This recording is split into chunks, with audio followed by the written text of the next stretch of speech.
each day in these last few months in our country. And it understandably creates a great sense of fear. Because, there were many things that we knew would happen. Many things. I'm not here, so I told you so. Meanwhile. So I've seen a lot of people sharing stories about how Nike's lost $10 billion in market cap because of the ongoing trade wars and Trump's reciprocal tariffs. Nike makes a lot of their product in Vietnam, and Vietnam actually has been charging the U.S. 90% on their tariffs towards us. And all Trump had to do was say, we are going to charge you, Vietnam, the reciprocal tariff of 46%. And guess what happened? Their leader, To Lam, as reported by the Wall Street Journal, actually got on the phone with Trump and said that they want to negotiate with us and get to a point where they don't charge us anything, or they charge us zero. I beat the people from China. I win against China.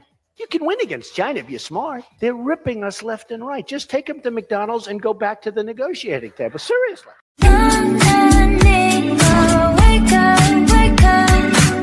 What's up, everybody? It's your girl, Mika, and we're back for another Red Cup Talks, because this is where truth, pop culture, and politics meet.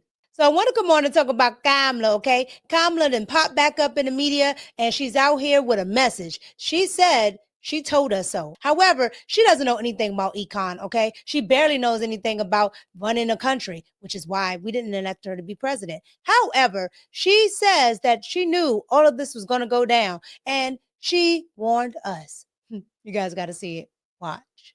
We are seeing organizations stay quiet. We are seeing those who are capitulating to clearly unconstitutional threats each day in these last few months in our country. And it understandably creates a great sense of fear. Because, there were many things that we knew would happen. Many things. I'm not here, so I told you so.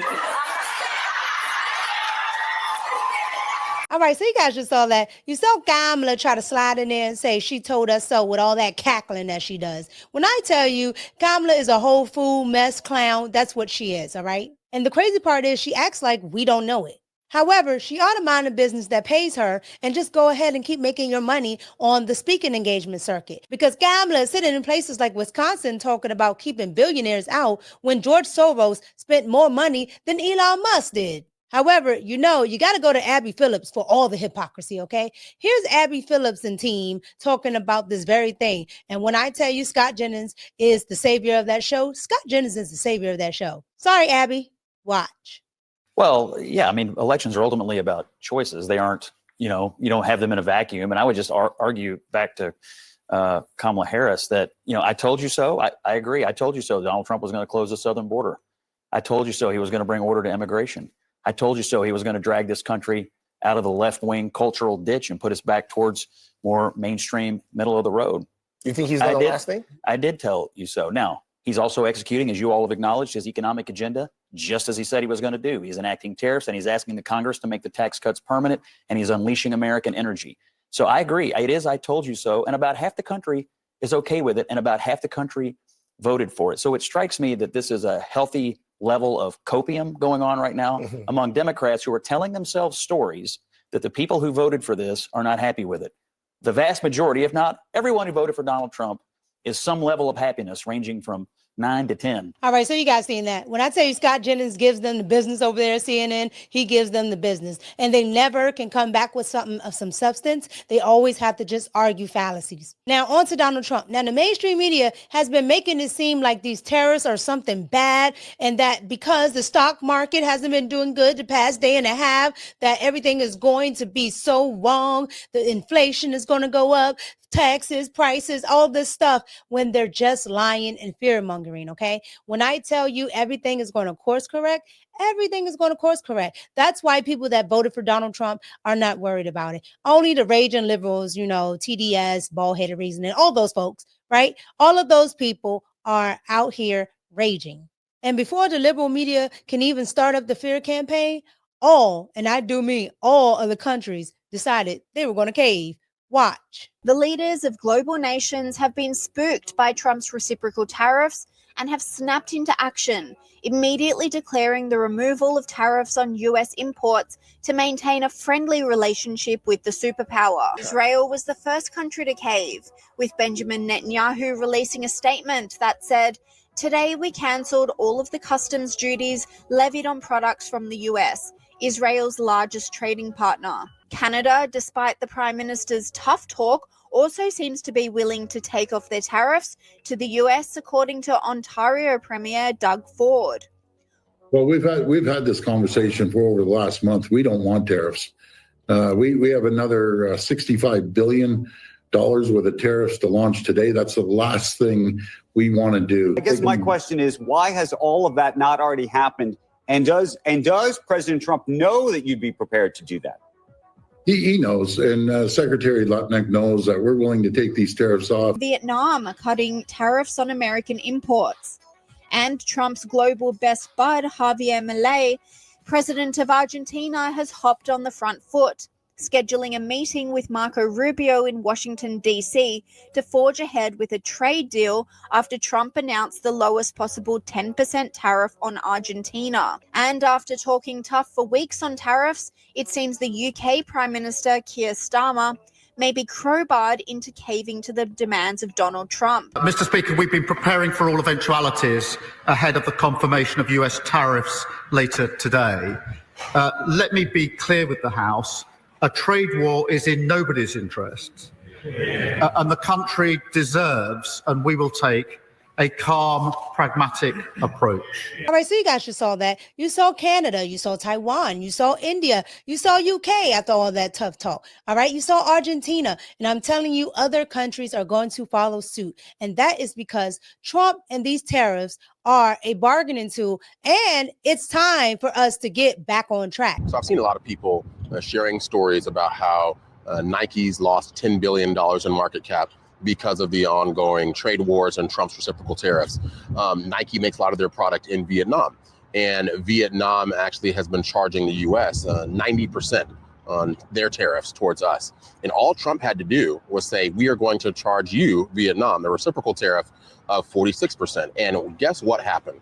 Their leader, To Lam, as reported by the Wall Street Journal, actually got on the phone with Trump and said that they want to negotiate with us and get to a point where they don't charge us anything, where they charge us zero in tariffs in exchange for no more reciprocal tariffs. So essentially, this is the art of the deal personified. This is exactly what Trump was wanting to do and what he's actually seeing get done as one country after another continues to cave, continues to fold, and realize that they need us far more than we need them.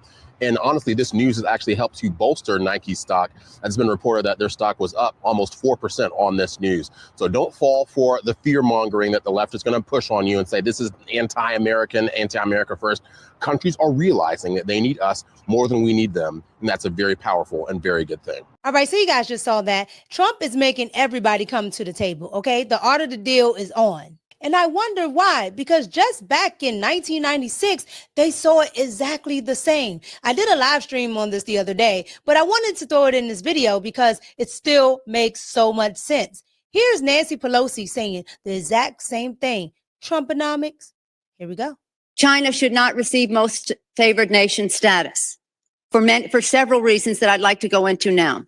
I'd like to call the attention of our colleagues to this chart on the status quo that the business community is asking each and every one of us to endorse today. Right now, we have a $34 billion trade deficit with China, the 1995 figure. It will be over $40 billion for 1996. Since the Tiananmen Square massacre, this figure has increased 1,000%, from $3.5 billion then to about $34 billion now. In terms of tariffs, I think it's interesting to note that the average U.S. MFN tariff on Chinese goods coming into the United States is 2%, whereas the average Chinese MFN tariff on U.S. goods going into China is 35%. Is that reciprocal? On exports, China only allows certain industries into China, of U.S. Industries into China, and therefore only 2% of U.S. exports are allowed into China. On the other hand, the U.S. allows China to flood our markets with a third of their exports, and that'll probably go over 40%. And it's limitless because we have not placed any restriction. In terms of jobs, this is the biggest and cruelest hoax of all. Not only do we not have market access, not only do they have prohibitive tariffs, not only are our exports not let in very specifically, but China benefits with at least 10 million jobs from U.S.-China trade.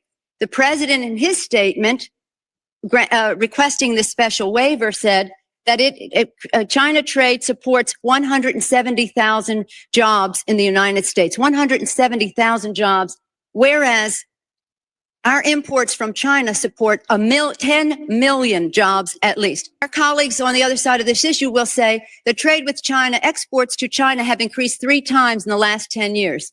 They have, but they fail to mention that imports from China have increased 11 times, thereby leading to this huge trade deficit. You see what I'm saying? We can always look at an old school Democrat or a Democrat that said something last year, Magic Crockett, Ayo Crazy, those two. You can look back and just see them talk about the courts. I digress. You can look back and talk about Chuck Schumer and talk about fraud, waste, and abuse. And now you can look back and see Nancy Pelosi talking about what? Tariffs. And that's because Democrats know what they're saying is incorrect. They were just on this side just 30 years ago. So what has changed? Absolutely nothing. The only thing that's changed is Donald Trump is the president, and they have a far left constituency that won't hear anything except I want to fight against Donald Trump. Now, last but not least, maybe Kamala was right about, everybody capitulating, because China hit us with 34% tariffs and Donald Trump hit right back. When I tell you a boom is coming, it's coming. Watch. Is a boom coming? President Trump thinks so. The markets are going to boom. The stock is going to boom. The country is going to boom. And the rest of the world wants to see, is there any way they can make a deal? Every country's called us. That's the beauty of what we do. We put ourselves in the driver's seat. The president saying he is open to negotiations with foreign competitors like Vietnam. President Trump says he wants to lower its tariffs, Vietnam says, to 0. And some business titans are calling for other nations to follow. Look at Bill Ackman advising foreign leaders to immediately reach out to the president. And the CEO of Restoration Hardware saying, quote, leverage is how you win. And when it comes to China, President Trump saying they're getting it all wrong. And even Nancy Pelosi had this to say when it came to tariffs on China. In terms of tariffs, I think it's interesting to note that the average U.S. MFN tariff on Chinese goods coming into the United States is 2%, whereas the average Chinese MFN tariff on U.S. goods going into China is 35%. Is that reciprocal? The fact is that U.S.-China trade is a job loser. Boom. Just like Donald Trump said, yes, the Democrats understand this. Yes, everyone understands that these tariffs on China are necessary, okay? The lefties are always on the wrong side of financial literacy, okay? They're always on the wrong side of everything for the economy. When it came to Barack Obama and the housing market, when it came to bailing out the banks, when it came to Trump's tariffs and tax cuts in the first term, with Louisiana and 50 Cent, and now with Trump tariffs all over the world. They don't know what to do with themselves because they don't understand economics. So thank you, Kamala. You did tell us so. You did tell us we were going to get exactly what we were going to get. A president that actually does what they say. They don't hide in the basement. They don't trip up steps. They don't ask who's next. They don't say they've been to the border when they haven't been to the border and they haven't been to Europe.